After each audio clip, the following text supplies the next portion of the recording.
you are, wherever you are, whenever it is for you. For me, it is just past midnight on Saturday, the 6th of December, which makes this the news and events for Friday, December the 5th, day 1381 of Russia's war of aggression against the people of Ukraine. How do you do? I'm Peter Alexievich, and this is the Live at 5 from Kyiv, coming to you live from this major European capital currently under siege. And America is not helping one bit, I swear to God. Hey, Anthony, Tommy, Tom. Hey, Van, my man. Robert, Stuart Key is here. How you doing? Hey, Seawolf and Nutmegger. Hey, Sarah. Hey, Steve. Hey, Clive Sutton, Bernard. T-Bone. Hey, Chris. Dobro večer. Victoria. Hey, Debbie. Hey, Nightshade. Hey, Alice. Hey, Chef Deb. How's everybody doing tonight?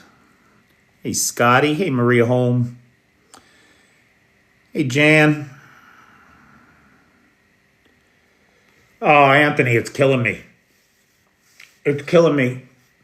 The United States published a new defense strategy, and it's a nightmare.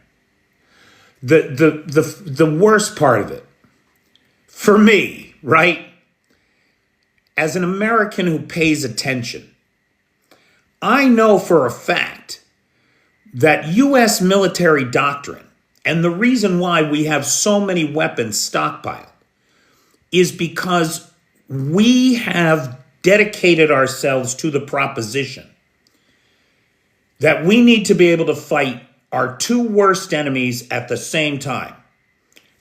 All of our military planning is based on this notion that we can take on our two biggest enemies at the same time. That is our entire, right, built on the World War II foundation of the theater in the Pacific and the theater in Europe. And literally, in this document today, released by the Trump administration, it includes the words, "We cannot fight in Europe and China at the same time."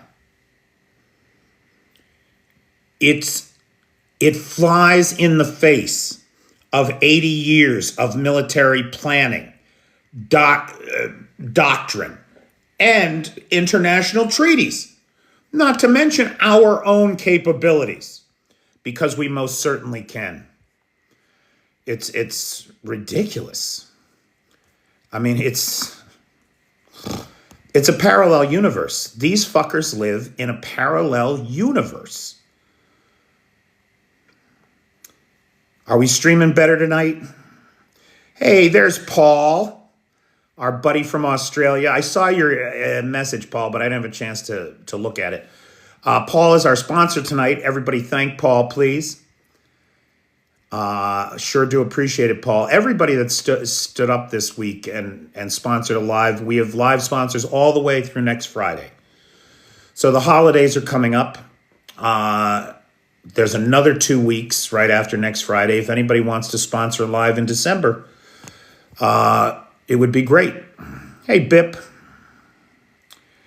Akron, Bernard. Hey, Colin.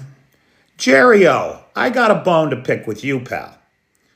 Now, we saw those 4 drones. Everybody knows about this, right? That when Zelensky made his trip to Ireland, first Ukrainian president ever to set foot in Ireland, apparently. And the Irish have been great, right? Like, they have been very supportive.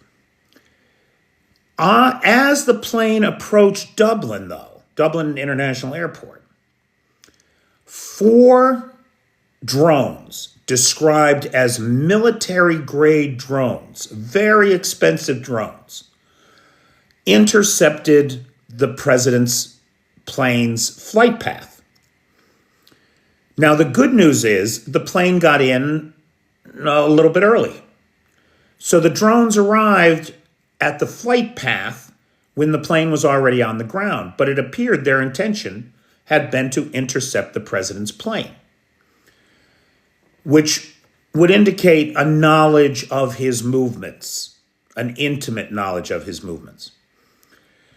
Those movements were known by the Irish government, and so they secretly, apparently, dispatched one of their frigates to be in the channel between Ireland and England under the path of the president's plane. And so these drones buzzed this ship. Jerry, if the government was going to send a ship out to sea to watch and protect the president's plane, why on earth was it not equipped with some anti-drone weapons? Because they claim they didn't have anything they could shoot the drones down with, so they didn't shoot them down, which is really bad. Like Europe just keeps letting the Russians violate their airspace and with no consequences. So far, only the Poles have shot any of these things down. So that was disappointing. Hey, Leo Ring. Hey, Guard, Little Red. G2, Richard Prexis is here. Hey, Mike Now. Hey, Truth Hurts. U.S. just need to piss off. They don't give a shit about Ukraine. That is not true, Chris. I'm living evidence that America cares about Ukraine. The Trump administration, on the other hand, are a bunch of Russian assets. How anybody argues that they aren't at this point is insane to me. How anybody looks at today's strategic briefing and thinks they're not Russian assets trying to destroy the European security order of the last 80 years and break the transatlantic alliance and weaken NATO to the point of ineffectiveness. I mean, it's writ large in this document. That is their goal. So it's not America. I mean, every poll of Americans shows a high level of support in both parties for the Ukrainians. Hey, Clive Sutton. Hey, Refurb. Birdie.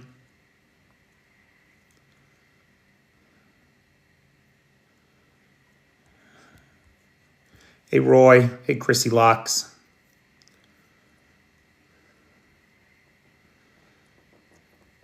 Does Zelensky need to go before peace? No, not in the least. Well, I mean, that's up to the Ukrainians ultimately.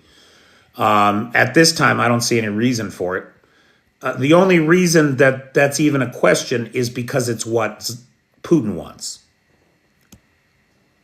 No problem, Chris. I just want to be clear about that. I get it, man. And I'm with you. Trump does need to piss off. I'm telling you right now, what Europe needs to do is isolate America, just like they isolated Putin. Trump wants to talk to Putin and be buddies with Putin and roll out the red carpet for this genocidal lunatic, this indicted war criminal, this delusional, ahistorical nonsense he spews at the world to justify his imperial aggression. Trump wants to be that guy's friend? Fuck him. Fuck the United States. United States wants Europe to handle the shit more? Fine. Fucking step up, Europe, and ignore the United States. Ignore Donald Trump. That is what he hates more than anything. And I tell you what will happen. It will energize the base in the United States, especially in the Republican Party, to reach out to Europe, to try to mend the fences, to try to win you back. And it will help alienate Trump in the U.S. because it's a huge mistake. Huge.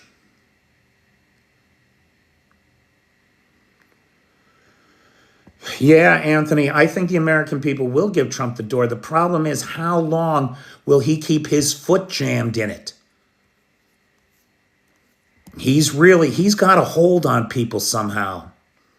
It is really crazy.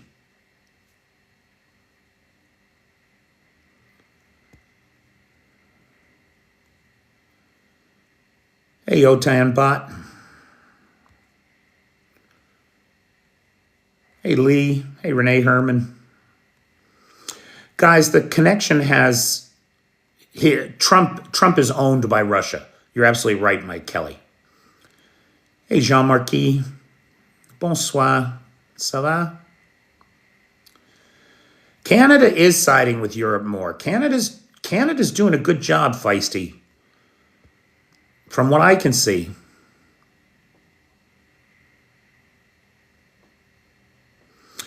Now, Anthony asks the question, ladies and gentlemen, upon which so much hinges.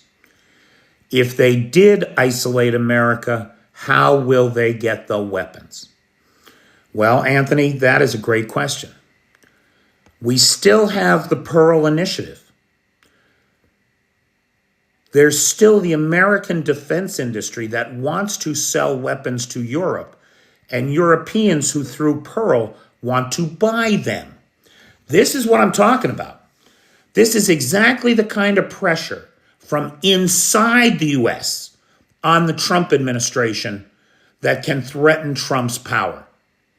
If Trump dares to cut off, because remember, the U.S. isn't giving Ukraine anything under Trump, except intelligence sharing. Everything else they're paying for. Pay me, pay me, pay me, pay me. It's all that Trump understands, right? So in this new transactional world, if all the United States wants to do is sell weapons and doesn't want to participate actively in the European security framework, if they want, in fact, to undermine European security, they should simply be left out of the talks on Ukraine. They should be sidelined at every opportunity. And the relationship should be business. Sell us weapons, which the American defense contractors are not going to let Trump stop. No way. No way. That's not going to happen. You're talking about tens of billions of dollars quarterly.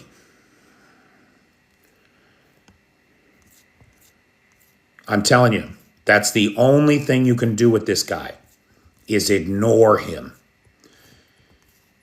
And I know that that's hard after 80 years of depending on the United States, but the United States is having a problem right now. We are not ourselves at all.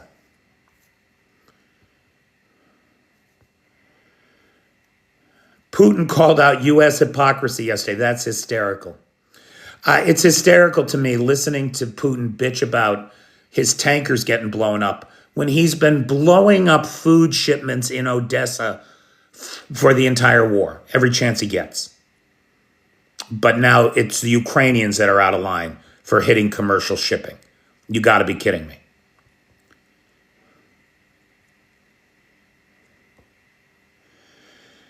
Victoria, you're not wrong, right? He believes that he has a business plan with Putin.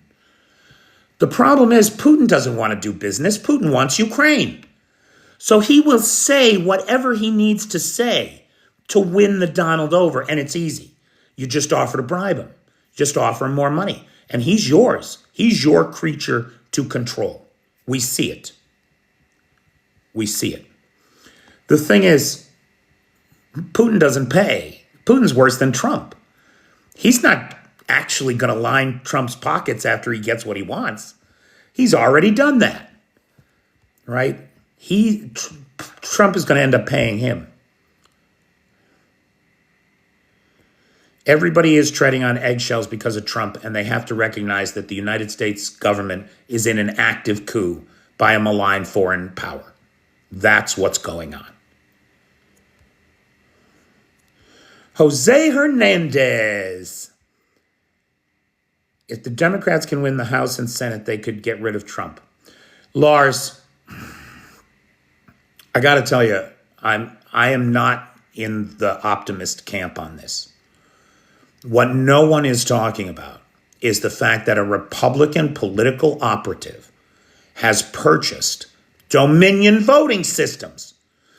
The electronic voting systems of 27 states are now in the hands of the Republican Party. That is insane. How that sale was permitted. It would never have been permitted in any other administration, only this corrupt one. So I don't have a lot of confidence about the midterms. This is not a guy who's interested in elections, Donald Trump. He's not interested in elections. He's interested in rigging elections. And nobody rigs elections like the Russians. So they're definitely in bed on this together. I don't think there's any doubt about that. Oh, MAGA is definitely a cult.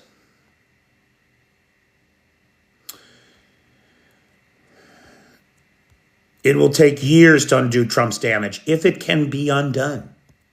If we are not on a perpetual slide to irrelevancy.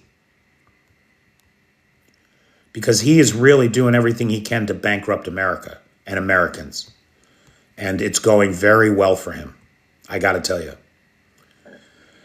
Drew Moscow called his congressman to pressure Congress. Congress has to stand up. They have to take control. And what Drew did is the most important thing anybody can do, is get on the horn to Congress and your senator. Russia's not invincible, hardly. Right now, they are as fragile as anything.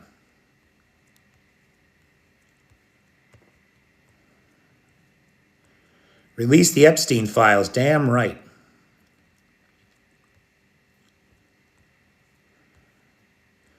What are the chances of getting the abducted children out of Russia?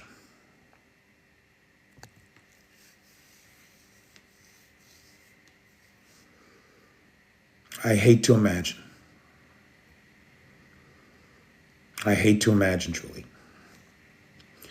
I mean, it should be very clear to everybody that some of them will never return. It's already too late for some of them. They will never return. I don't know. It does not help that our president canceled a $30 million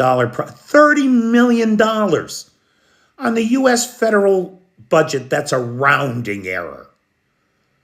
He canceled a shitty little $30 million project with Yale University to gather data on these children, to track them, to try to get them back. And he put an end to it.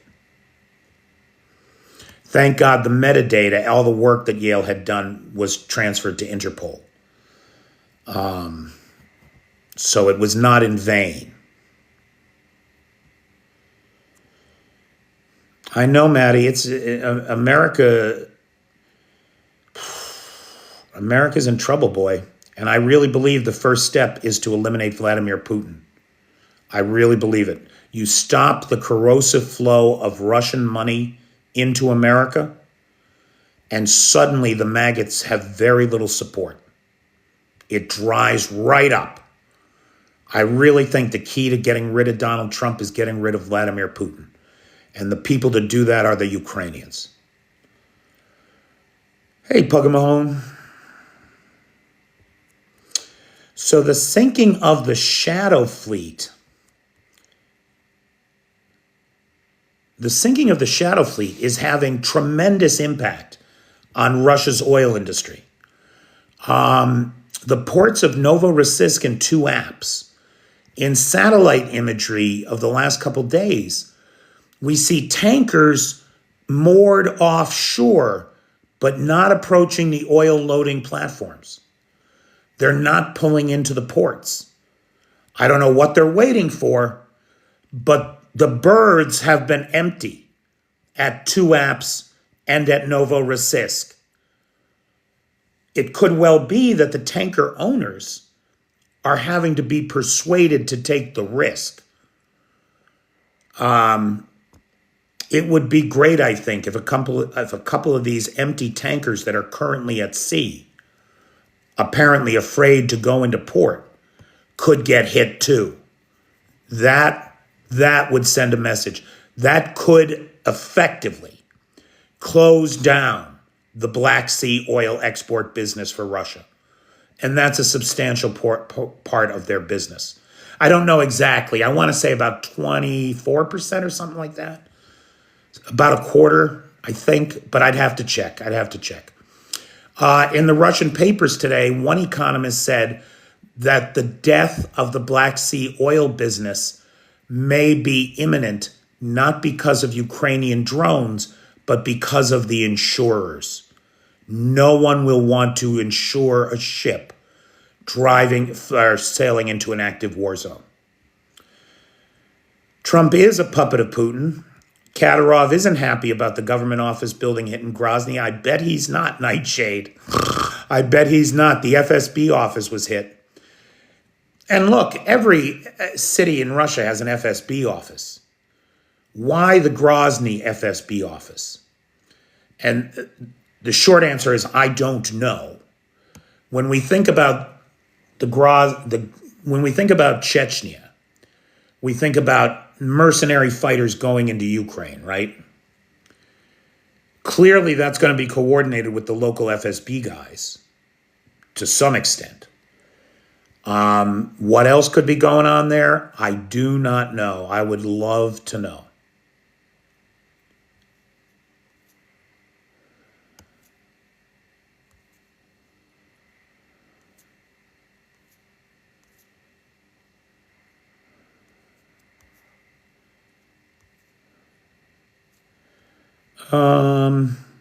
So guys, because the connection has been so poor this week, I thought that tonight I would just read the comments. And that's what I'm doing. So I think I just skipped a bunch of comments. So if you had a question in and I don't get to it in the next couple of minutes, please type it back in. The oil companies are bitching. They should not have supported Trump, should listen to Mr. Global. You are not wrong, Lars. That Mr. Global is a smart fella.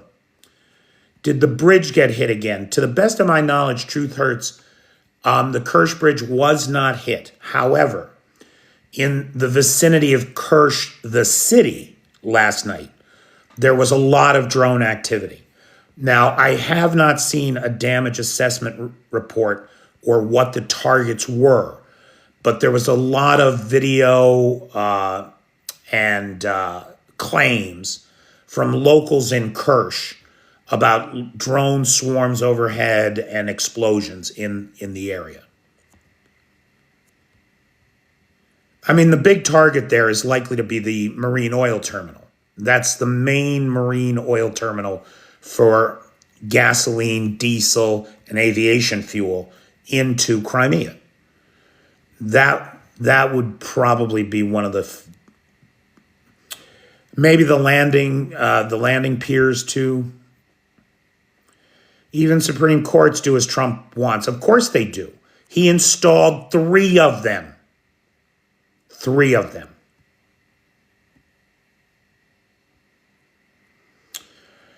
Altogether, Anthony, we believe, if I'm not mistaken, the number is 1,854, I want to say, returned. Something like that, less than 2,000. Of at least 19,000, 20,000 kidnapped. The Yale report, right, that was doing the metadata tracking, building the metadata tracking database for the stolen children, they believe it's 38,000, double that. Timothy Snyder has said that it could be as high as 100,000. So I think, because this is all going through Dubai, or the United Arab Emirates, rather, I think the children that are coming back are the ones whose families can pay ransoms. I believe that there is money trading hands for these children. I can't prove it, but given the history of the UAE, where kidnapping was like this was a matter of course, I think it's very likely. And I think that's why so few have come back, because you have to have money to get them back. It's a business for these fucking people. Dawn says it's been reported that some abducted children are in North Korea. Correct. At this time, the only evidence that we have is that 2 Ukrainian children were sent to a re-education camp in North Korea. Now, if there were 2 sent, there could well be more. It's of note that these were older children, like 14 and 12, I think. And they would have an identity as Ukrainians. If somebody tried to tell them they weren't Ukrainian, they might reject that notion. It could be that the worst cases, the most resistant children are being sent to North Korea, but we don't know that. I don't know. I don't know why they'd be sent to North Korea. I have heard some of the employees are still tracking them. I hope that's true. I would bet it is. You know, people are much more likely to be motivated by a sense of justice and rightness and trying to do some good in the world than they are by just about any other carrot. Nothing motivates. Well, some people, academics especially. I don't know. There's nothing you can say about everyone, you know. Power struggle, then Russia will collapse. I think that's what's going to happen, Paul, yes. Within 36 months of the shooting stopping in Ukraine, Russia will, and the loss of Putin, right? Putin's got to go. In that power vacuum, I absolutely believe that Russia is going to descend into an orgy of violence, the likes of which we have not seen in a long time.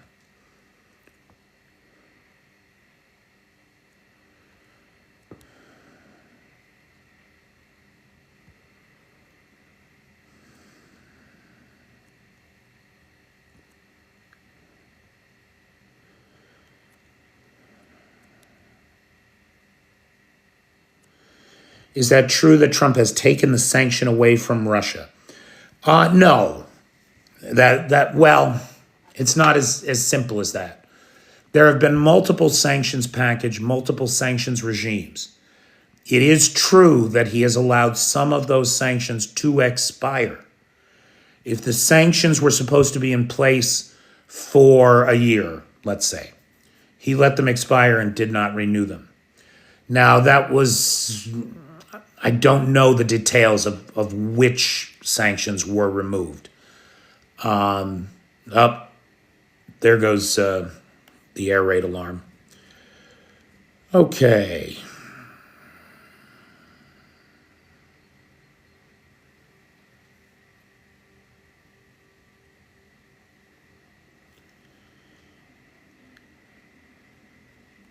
Is the Zaporizhzhia nuclear power plant stable? That's a great question, Seawolf. It does not have what it needs. There are supposed to be high voltage power lines going to the reactor in order to keep the cooling pumps flowing, right? Only one of them is connected. Only the big 750 kilovolt line is connected. The 330 kilovolt line remains unconnected. Remember, that line was removed because the Russians were supposed to be running power lines from the Russian grid to hook up the power plant to the Russian grid. The Ukrainians fixed their side of the power lines after a short ceasefire agreement. But the Russians have still not fixed the other lines. That means that if the main transmission lines are interrupted again, you go right to generator power. So it should be you go from the 750 volt lines to the 330 volt lines, then to generators. Well, you're missing your primary backup. That creates a situation that is just begging to run out of control. It's a bad situation. Kapets. Kapets? Or is that an L? Kalets? Kostya, I'm sorry, I don't know what that word means. Sul. I don't know what that means either. They are children. Children's names get changed. They force them to speak Russian. So the Russian government has now released a set of metrics that people in the temporarily occupied territories have to conform to in order to establish that they have a Russian identity. So that means they must be carrying a Russian passport. They must speak Russian. They must, I forget what else is on the list, but it's that kind of thing. There's a loyalty test for all these people, for all these Ukrainians in their hometowns, on their own soil, under forced occupation. So this whole notion of erasing Ukrainian identity is built into everything the Russians are doing. That's what makes this a genocide. The casual cruelty of the slaughter of civilians, the banning of the language other than your own, the outlawing of the education of that language or the printing of books in that language. This is an attempt to erase an entire people, culture, and language from history. It's genocide.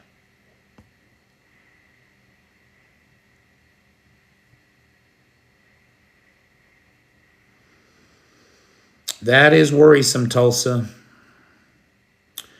Is there more resistance in Russia now against the war? There are no protests happening. There's a bunch of misinformation out there that says there are protests in Moscow and Petersburg. To the best of my knowledge, this is not correct. And the video footage that is being published with these videos is very clearly from 2022. It is not new footage. So there are certainly no protests. If you believe what the Atesh partisan group is saying, they are recruiting Russians all the time, all across the country. According to them, their ranks are swelling. And based on the number of sabotage and partisan-related fires in the last few weeks, all the way from the Sea of Azov, all the way out to Kamchatka, 11 time zones away, it's probably true that they've gotten more help lately. How much help, how broad this is anybody's guess. I don't know. We are not seeing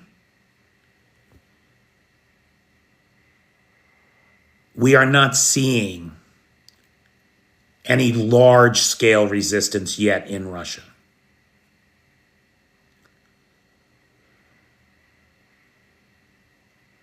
Russia frozen cash, get it spent on Ukraine.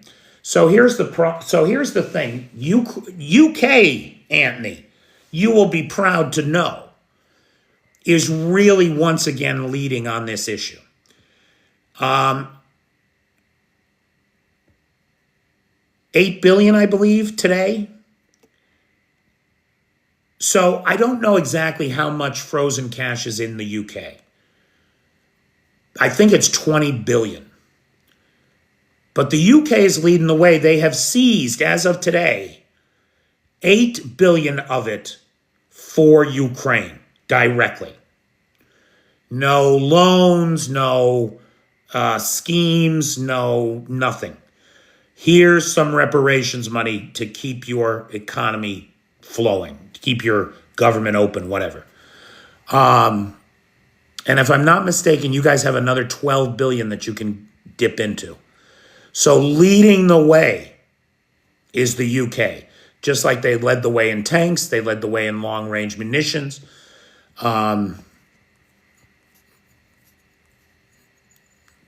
Really good for the... Let's hope it gives Europe what it needs to stand up and face Belgium. Because Belgium's holding 184 billion. And the Belgian prime minister yesterday said he had personally been threatened over this money. And, at the time I thought, oh, well, of course, the Russians threatened him. Then afterwards I thought, wait a minute. The Trump administration is awfully desperate to get its hands on that money. Maybe he was threatened by Russia and the US. And it pains me to say that. It breaks my heart to say such a thing. But I couldn't help but wonder. That would certainly be Diaper Don's MO.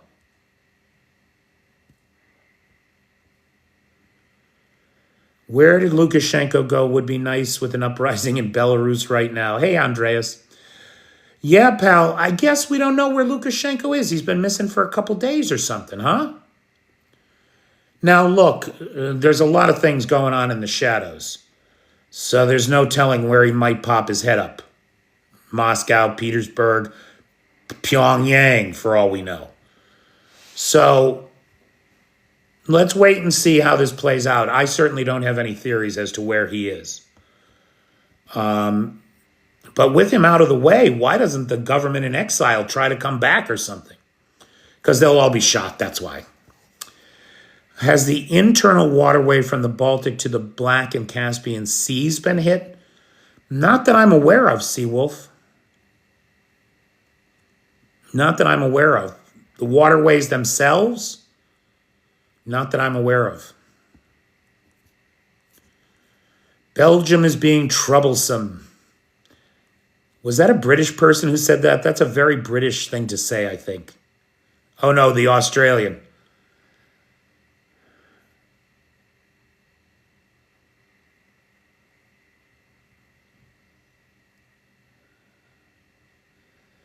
Could the loan me just $1 million or $2 million? Yeah, there is a lot of property in London owned by Russian oligarchs. Very little of that has been seized. Some of it has been. But very little from sanctioned oligarchs, but very little of it has been. Hey, Bjorn, you just getting here? Welcome. Stu is pissed off with India. I understand that. Modi talking about what a great friend Russia has been to India over the years. Ugh.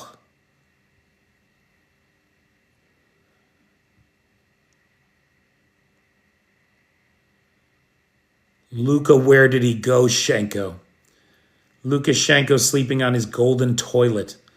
Who the fuck wants a golden toilet? That's a sign of a deranged mind right there. That's truly the sign of a deranged mind. The UK said Putin is morally responsible for Dawn Sturgis's death. Could that be an act of war? That's a great question. I mean, the fact is nobody seems to be able to muster the political will to go to war with Russia. All of Europe has a reason right now to go to war with Russia. And no one's doing it. Either because they're afraid of the nukes, they're afraid of conventional war, or they don't think they have a chance. I don't know what it is. Russia has never been more weak. Russia has never been more ripe for the picking. And I'll tell you something. The Central Asians know it. The Tajiks, the Uzbeks, the Kazakhs, they can smell the blood in the water like sharks.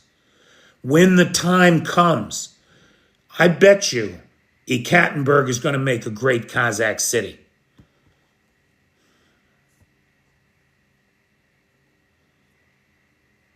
Hey, Petar. Always love it when Croatia's in the house. John Stamos as a golden toy. I'm sure he does. John Stamos is a piece of shit. Hey, DJ. Where would we stand if we went to war with them? Who's we, Stu? War with Russia would be considered World War III. I don't see why. I mean, it's just Russia. Now, if China comes in on Russia's side, that's another thing.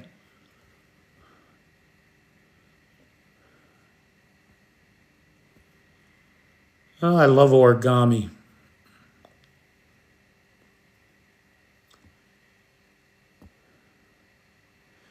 Maybe China and India are giving doubts. I don't know what you're talking about, Bernard. I don't know what that means.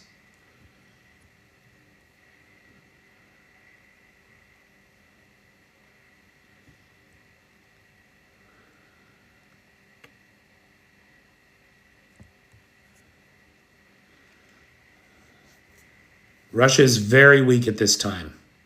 That's why I don't understand why people don't want to do it now. Now is the time.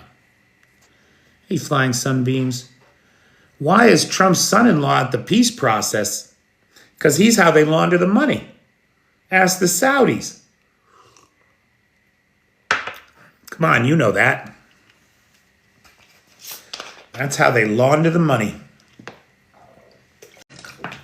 Through Jared Kushner's hedge fund and Trump's cryptocurrency.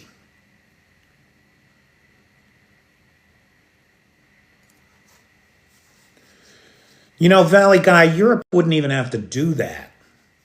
All Europe would have to do is come in and take over, like, border guard duties on the West, logistics hubs, free up the Ukrainian military that's in the west of the country doing paperwork and logistics, and send them to the front. Bring in some more weapons, some more armor, and send it to the front for the Ukrainians.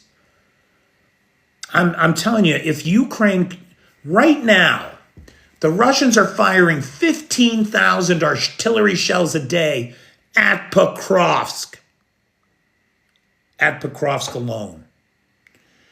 If the Ukrainians could match the artillery fire of the Russians, if instead of the Ukrainians firing off 2,000 shells a day along a 1,000 kilometer border, right?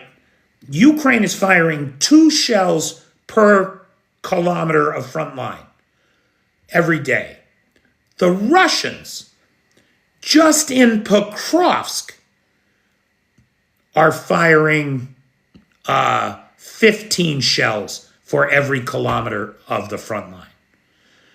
If Ukraine could turn around and hit Russia with 30,000 shells a day, that would upset the front line. That would definitely make a difference.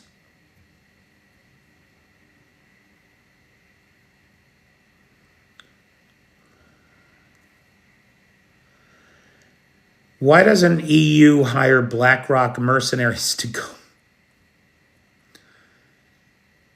Stu, I don't know why people don't understand that Trump is a convicted felon. He's a criminal. His entire regime is a criminal regime.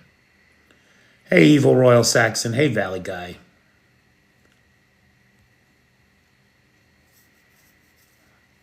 Okay.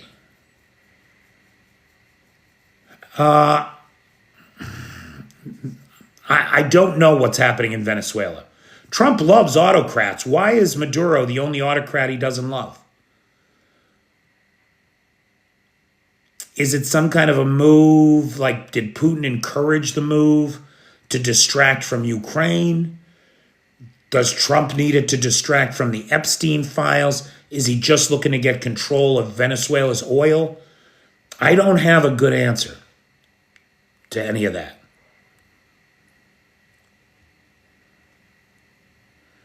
It is so time for Russia to pay for their crimes.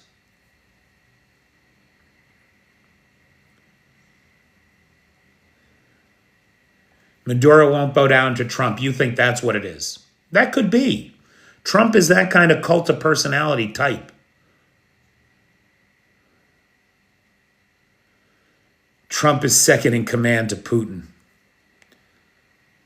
I don't know. I think Putin probably has a few people on his list ahead of Trump, but Trump's in the mix, certainly. Maybe like the number 6 or 7 guy. Maduro nationalized Citgo. Well, fuck. I mean, Putin effectively nationalized ExxonMobil. Putin effectively nationalized Shell. I mean, what other American oil companies were in the Siberian oil fields and lost billions when the war happened?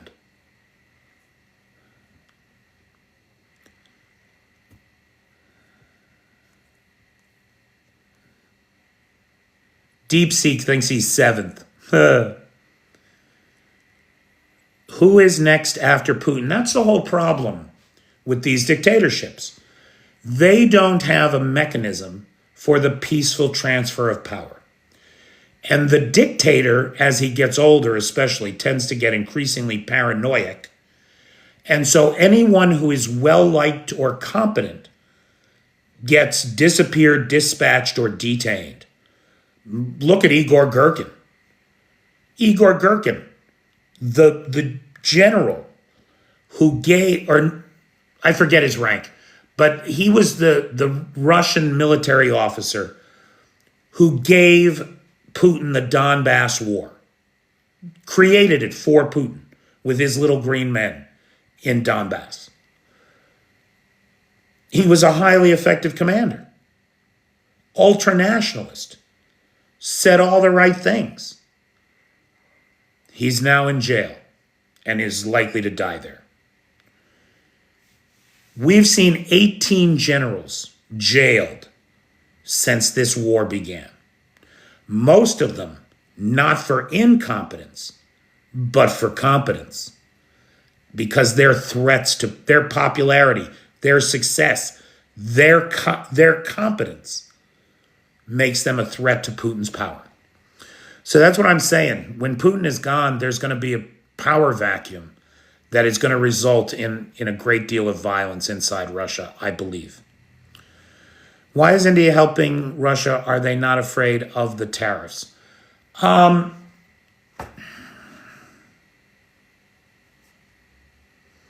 Trump keeps putting tariffs on and taking them off. Nobody's really taking him seriously anymore with that. So, having said that, I do think that it's important to look at Indian oil purchases of Russian oil because they are falling off the scale.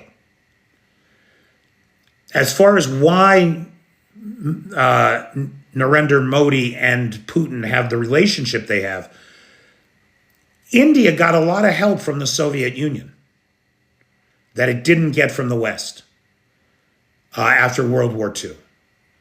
The Soviet Union has been a long-standing friend to India, more so than the United States, frankly.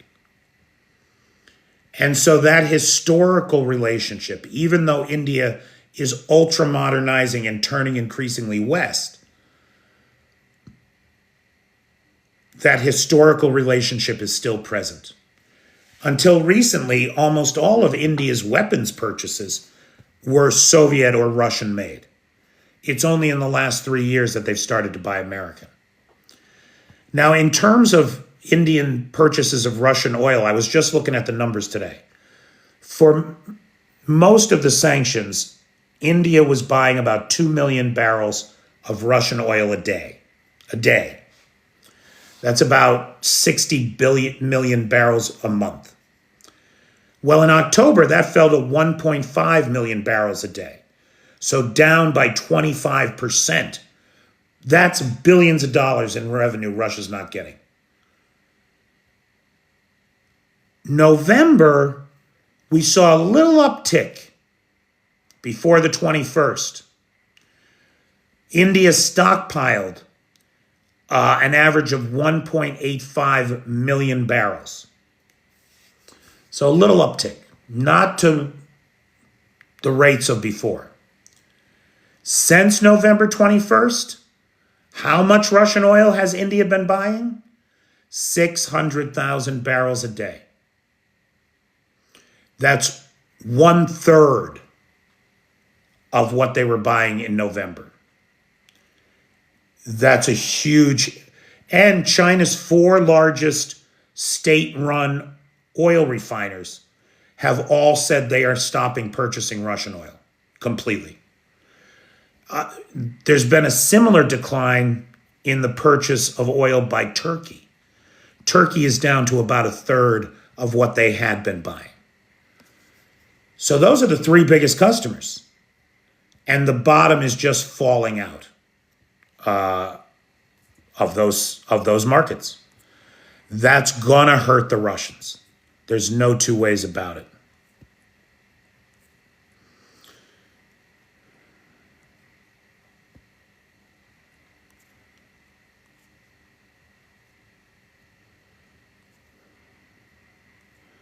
Putin bought the $5 million gold card citizenship.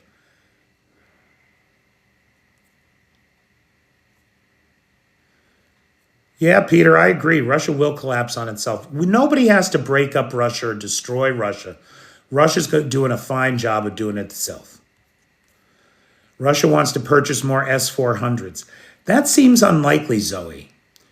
I'll tell you why. Because they ordered 5, and then Russia never delivered them.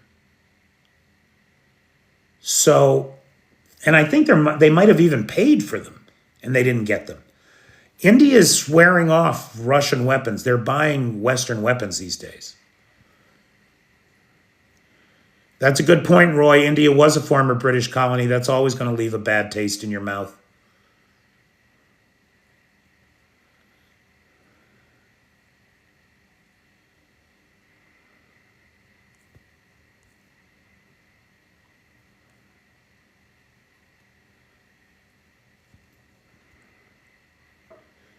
Ukraine does not get oil from Russia.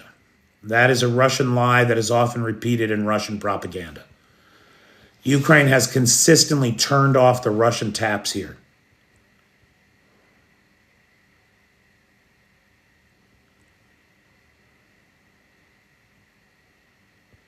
No one is buying MiGs anymore. Okay.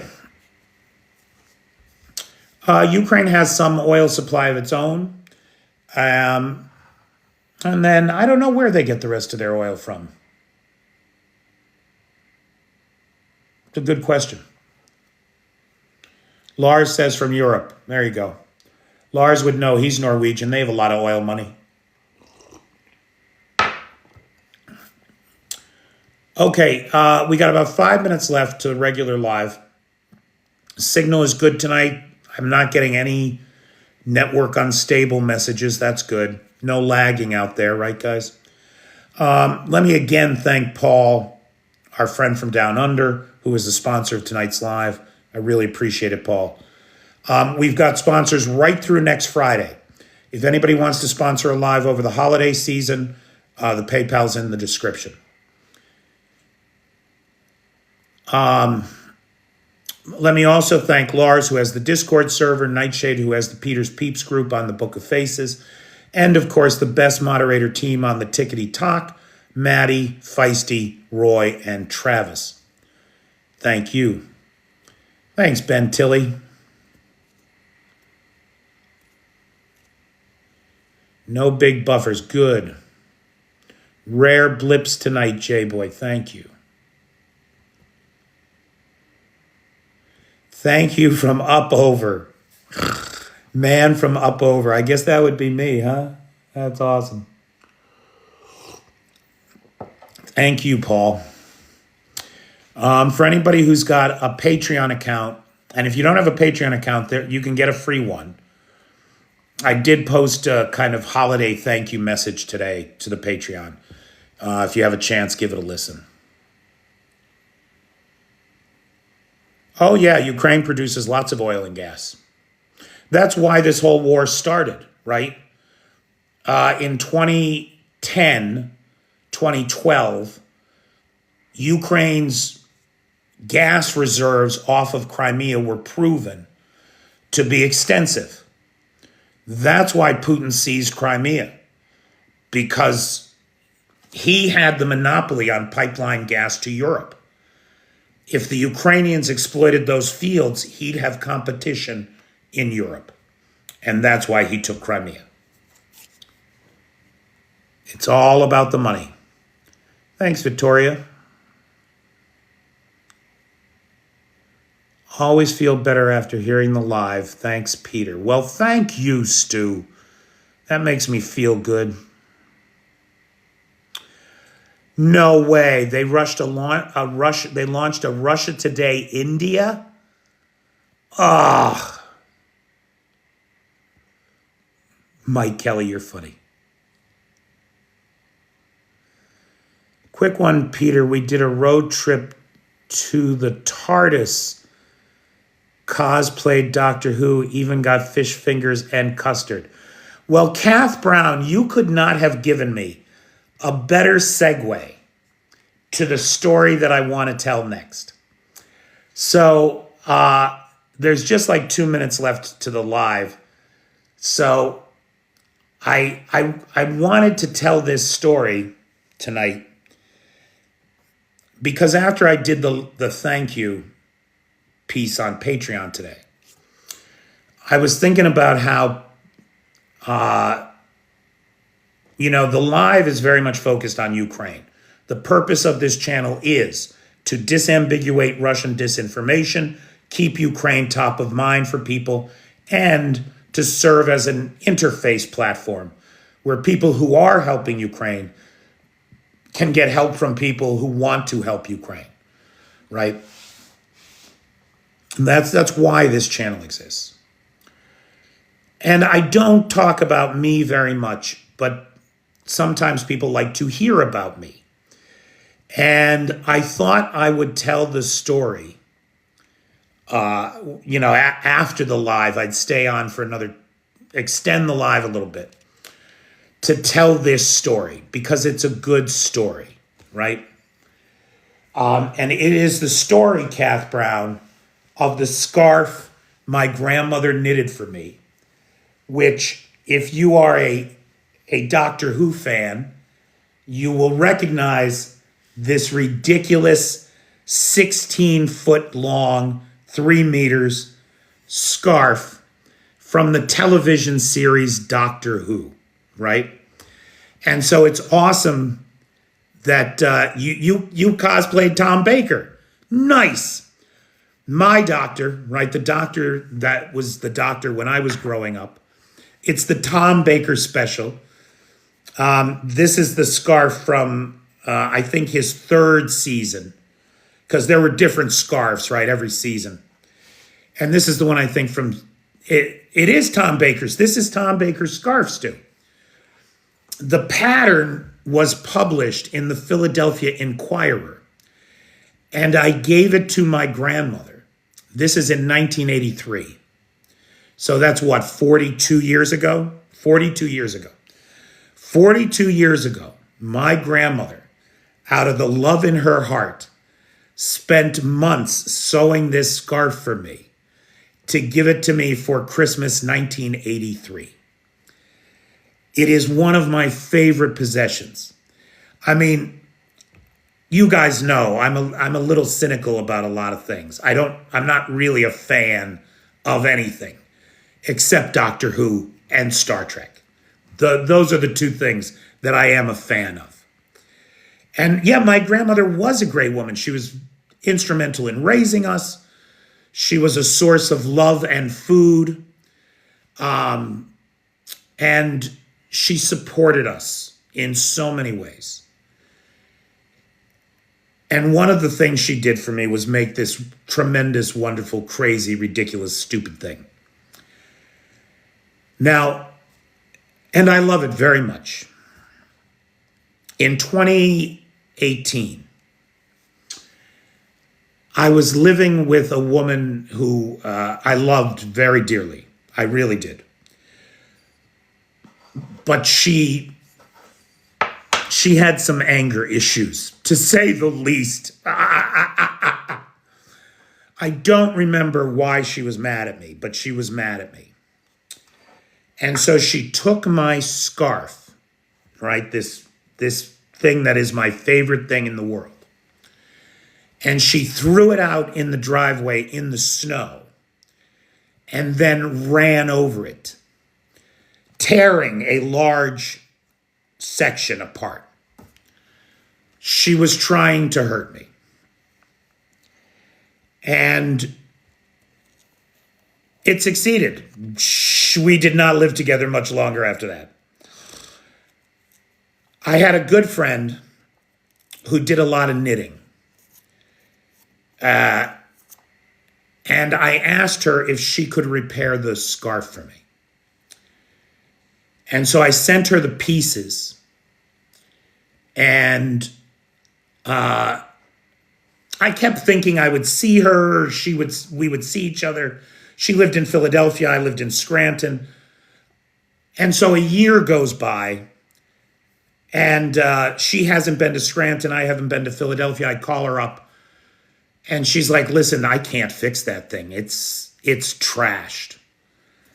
And I said, okay, I appreciate it. When you have a chance, ship it back to me. So now it's almost Christmas 2019, and I still don't have my scarf back. And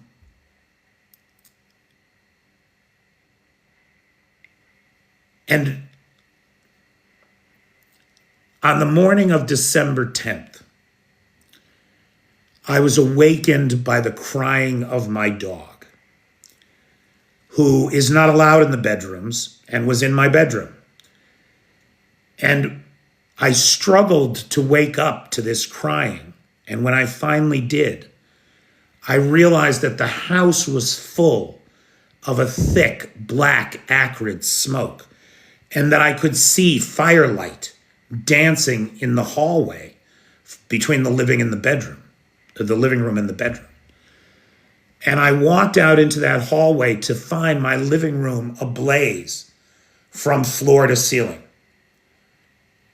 The French doors, I'll never forget it, the French doors, the wooden frames between each panel of glass were on fire.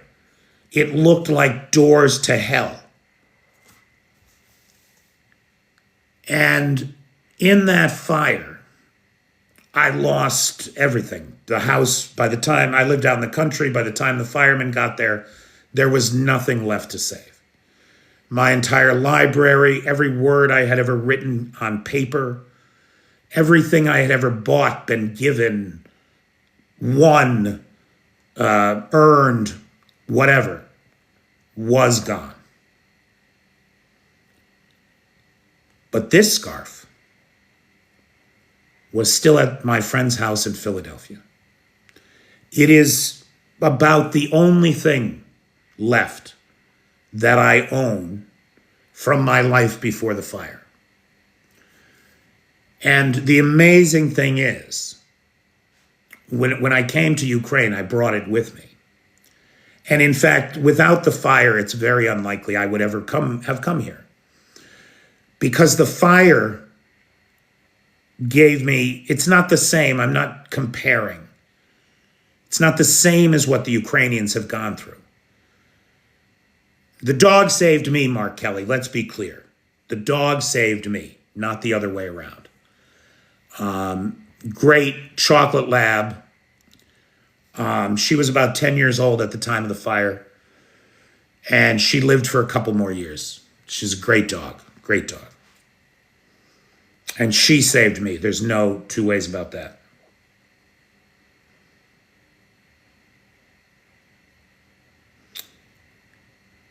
When I came to Ukraine, I brought the scarf with me. And I met a person here who is just a talent. So the scarf is a little shorter than it used to be. But it's back, baby. It's all in one piece, integral. And I tell this story because sometimes when people hurt us or try to hurt us, it turns out in the long run, they may have done us a favor. That insane action that day preserved for me a cherished memento of the life and love that I had with my grandmother. And I'm deeply grateful for that. So that's kind of my Christmas story today. And I do hope, when I think about the pain and the injury that has been visited upon the Ukrainians by the Russians, I pray that the Ukrainians find the ways and means to piece themselves back together again when all is said and done. That time is coming. That time of mending is coming. According to the fire marshal, I left a candle burning, and that is possible. I do like candles. It's not impossible that that's what happened. That was the finding of the fire marshal. Now, here's the thing that bothers me about that, is that I was awakened by the dog at about 5:30 in the morning. And I have a high degree of confidence that I got up at 4:30 to go pee. And I walked right by the table that the guy says the fire started on. And I'm certain that there were no lights there. There was nothing lit there. There was nothing, at 4:30, there was nothing wrong in my house. Nothing. No smell of smoke, no obvious fire, no candle burning that I recall. Everything was fine at 4:30. An hour later, floor to ceiling flames in the living room.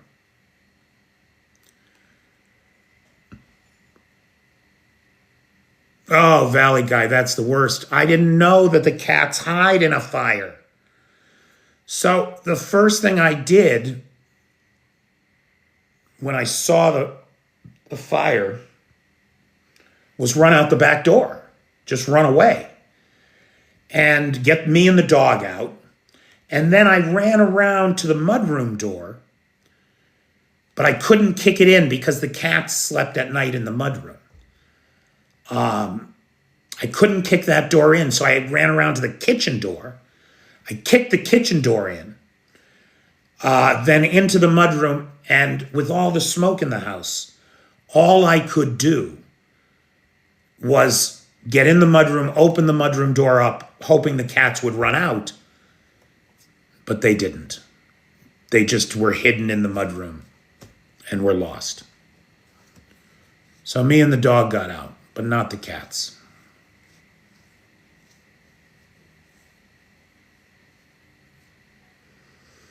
But you know, if that hadn't happened, if that terrible, awful thing hadn't happened,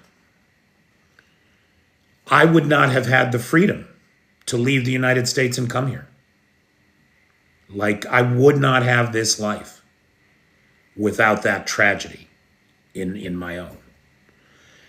And having been a person who lost everything in a fire,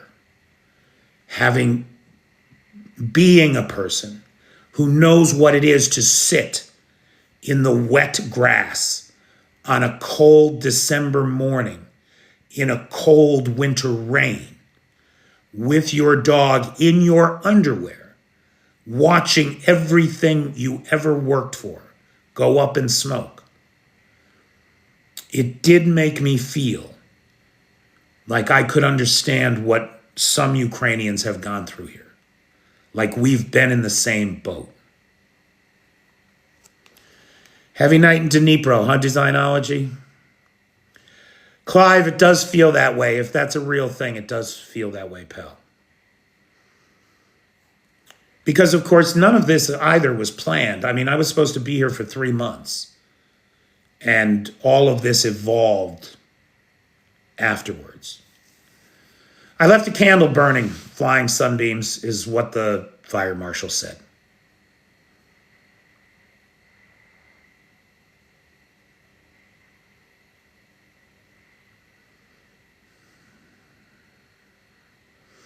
I'm with you, Refurb. I wouldn't want to be anybody else. I love me.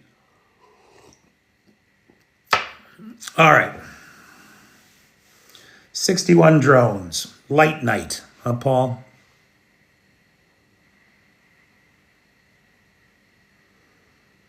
No worries, Designology.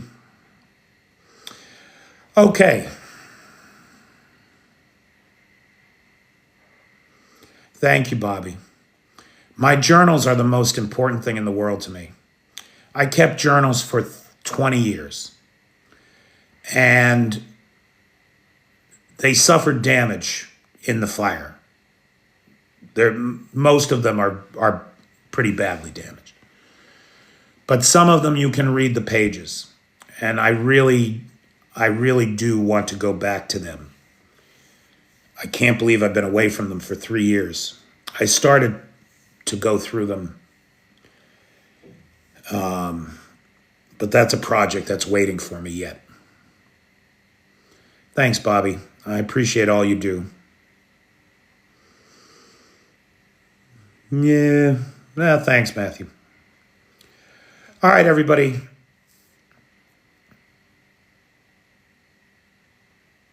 That's it for me. Thanks for hanging out. And have a great day and a pleasant tomorrow. Have a good weekend, everybody. I'll see everybody again on Monday. Big thanks to Paul, who's the sponsor of tonight's live. Happy holidays to everybody. Happy holidays, Paul. Big thanks to Lars, who has the Discord server, Nightshade, who has the Peter's Peeps group, and, of course, to the best moderator team on the Tickety Talk. We got sponsors right through next Friday. So if anybody wants to get in on that following week, the 15th, 16th, 17th, heading into the holidays, I encourage you to book those dates now.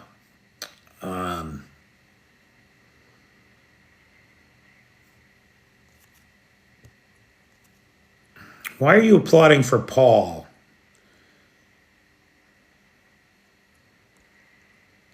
And if you don't have, if you have a Patreon account, my holiday thank you message is up there. If you don't have a holiday, or if you don't have a Patreon account, get one. They're free.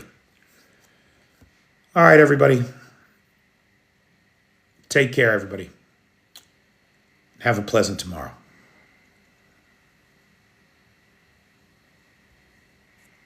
Of course. Duh. God, I'm dumb sometimes, huh, Arn? Good night, everybody.